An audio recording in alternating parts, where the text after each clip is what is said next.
tires split from just laying around. New set of tires essentially unused, but that's what 14 years will do, just sitting.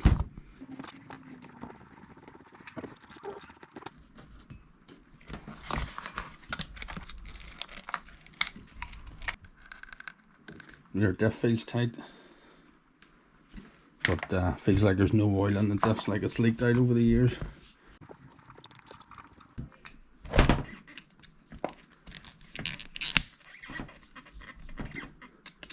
To get the engine pulled out and have a, that's been laying so long, definitely worth getting all of this pulled out.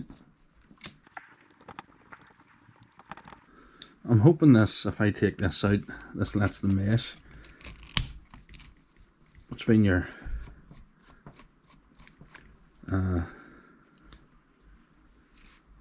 clutch bell and your spur gear.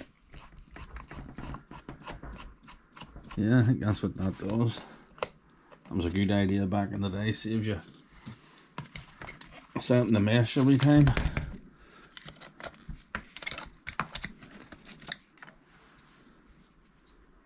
That's the wee engine out.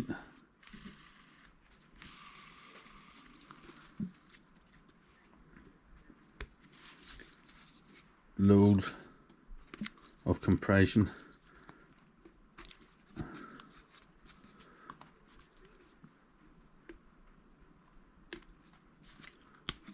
Just about turn it over. And what next? We'll get this fuel tank out and see what we'll have to do to get this front end taken out. We'll get the centre diff out and we'll pull the electrics off as well, and we'll get a drop of Tim's Magic Milk in the action and give us a bit of a clean up. Right, let's pull the centre diff out now.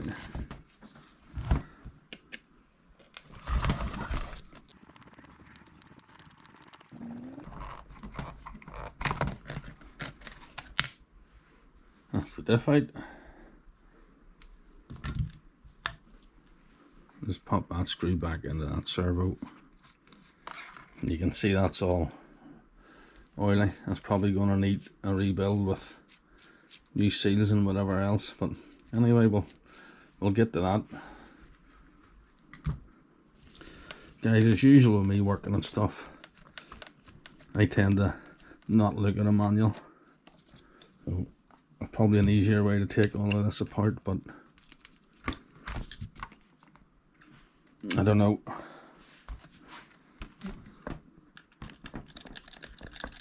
This one feels like it's going to be a tight. Oh, and it was. That's where the old MIP hex drivers come into play. Hopefully these four. And that's the front end off, and then we'll just pull the electrics out.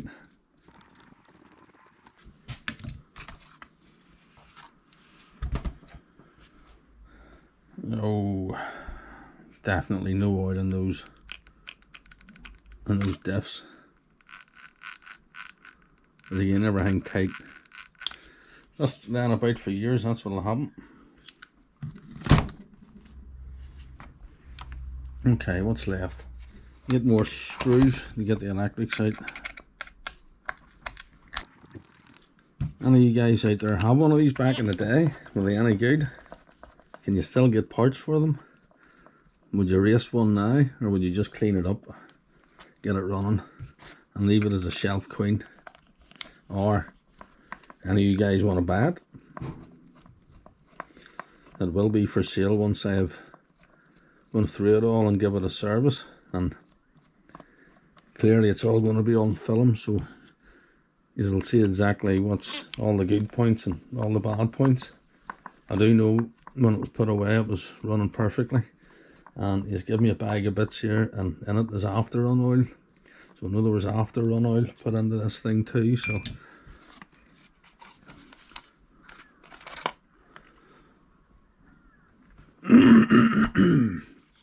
there we go, stripped to the bare bones.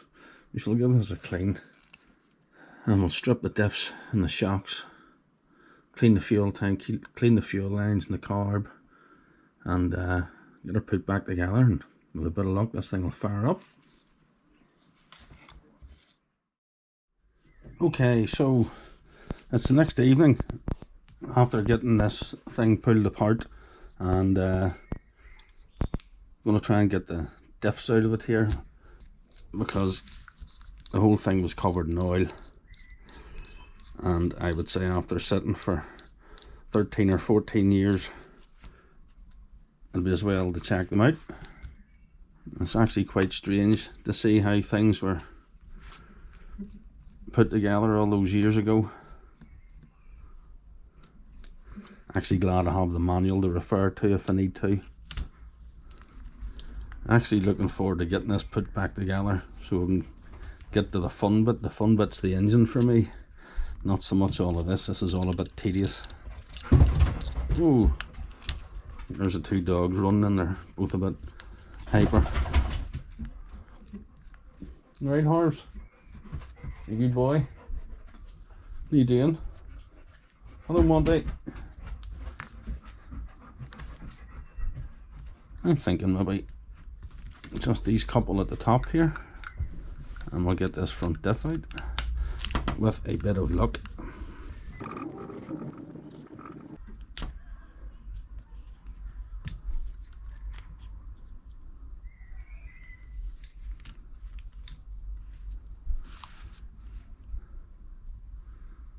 One front diff out,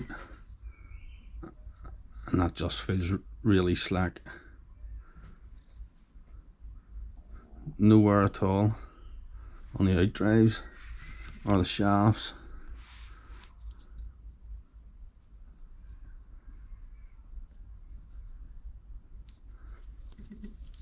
That all looks perfect in there. Let's make things a bit quicker.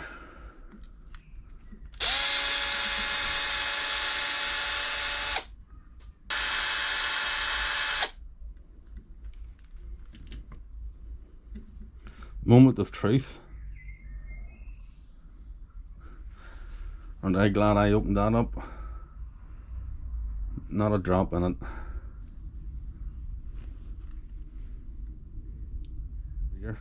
Guys, I think I might just grease all that up and put it all back together, because it actually looks all in pretty good shape. I think it's just leaked out. It's sitting for so long. I could drop a black grease around everything as it says to do.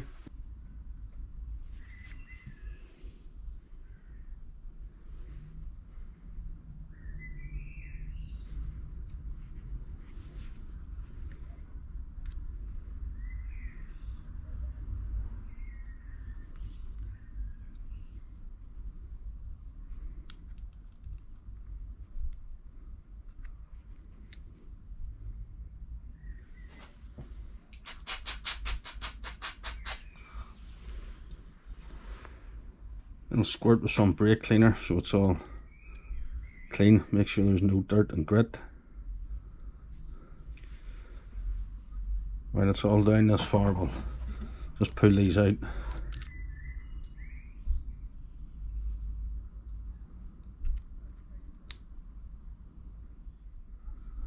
And that's, I don't know if you can see, that's all the diff fluid that's left in there.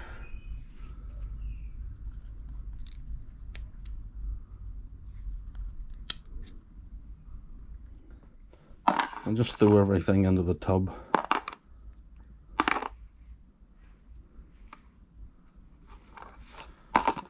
Apart from that bearing, because it feels absolutely perfect.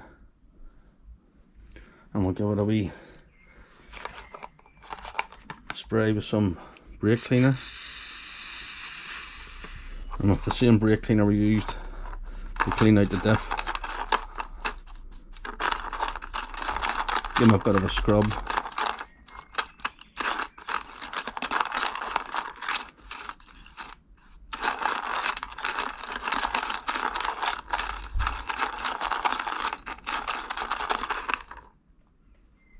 My 40-year-old eyes, 40, nearly 50-year-old eyes, struggle in this light.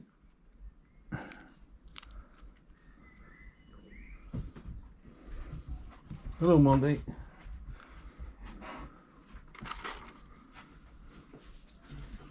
Oi, oi, oi. What are you doing?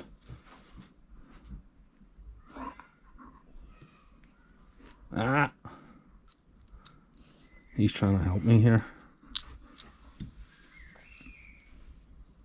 That's that in and feeling perfect. Really should tidy the bench up a bit for doing this sort of thing, but I'm busy, guys. I'm a busy man. Work long hours, early mornings, late nights. Aye, what weight of diff oil does this Manuel say? I run 773. Usually are 775, so I have a wee drop of 3 and I have plenty of 7,000, so that's what we'll go with.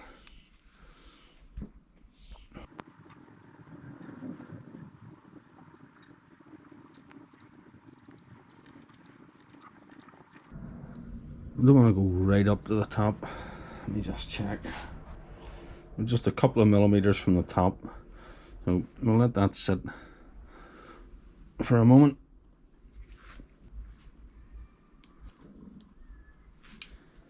We shall clean the inside of this using the same wee tub and this wee brush.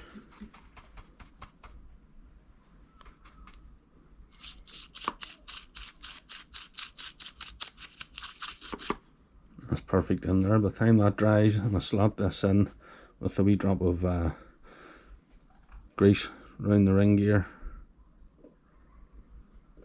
and with the front diff ready for action again. Now we just have to do the same to the back, same to the middle. We'll get all the clips bolted together, and then we'll get a drop of Tim's Magic Milk, give it a bit of a clean, give the chassis a clean, and then we'll tackle the engine and fuel system, check the clutch bell bearings and the clutch shoes and springs. We'll get the engine in, and then fingers crossed we can get this fired up. Oh, after I put a receiver and a receiver pack in it, obviously. It's been sitting long enough now, all the air bubbles are out. Just start these by hand so don't cross thread anything. Buzz them in with a little buzz gun, and as always check them by hand because you don't want to strip any threads in the plastic diff. You want to snug these up, but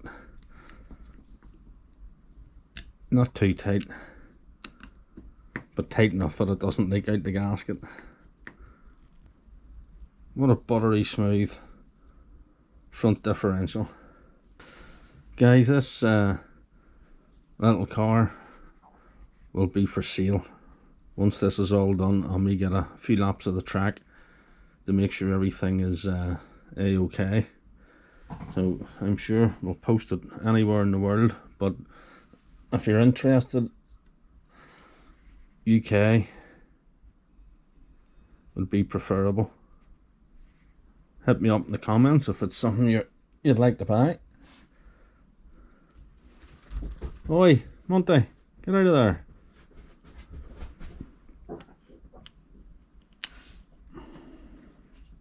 Ready to pop this on. And a couple of screws back in the top here.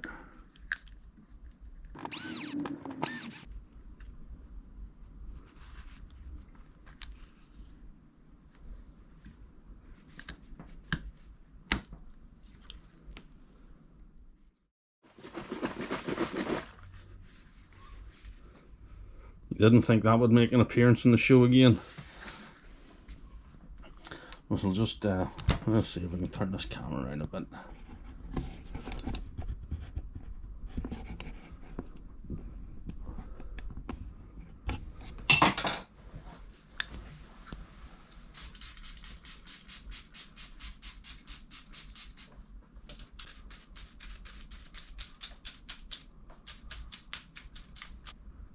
The front shock boots are priced. I'll see when I pull this apart, I'll maybe just take the boots off for now. We can get a set of them again. Right guys, I'm going to go down and blow this off with the air line here. There you have it guys, after a quick shake, a squirt, a blow, and then wipe the drips off with a cloth. That's what we're left with after a quick douse of Tim's Magic Milk. Tim's Magic Milk. I have noticed this shock boot is split here, but I will not worry too much about that. For all we'll be doing whenever I check the shocks, I will probably just take them off. But that's that ready. We'll put the anti-roll bar in and set this to one side, and then we'll tackle the rear with some of Tim's Magic Milk.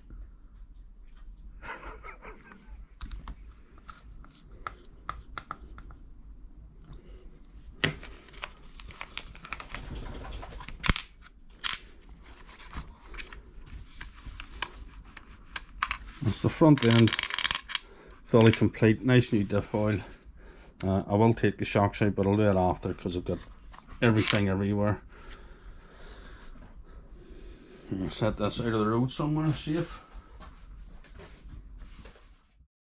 Well guys, I think we'll leave this video here for now. Otherwise it'll be like a 45-minute or hour long video, and I know not everybody has time to sit and watch for that length of time, so hopefully it'll be 15 or 20 minutes long, and you can join me next time when I do the centre diff and the rear diff, and all being well, put the engine in and get this thing fired up. So guys, thanks for watching, and make sure and stay tuned for the next installment when, fingers crossed, we get it going, and hopefully we'll have a third one then of the car actually on track. So yeah, thanks for watching folks, and see us next time. Bye bye.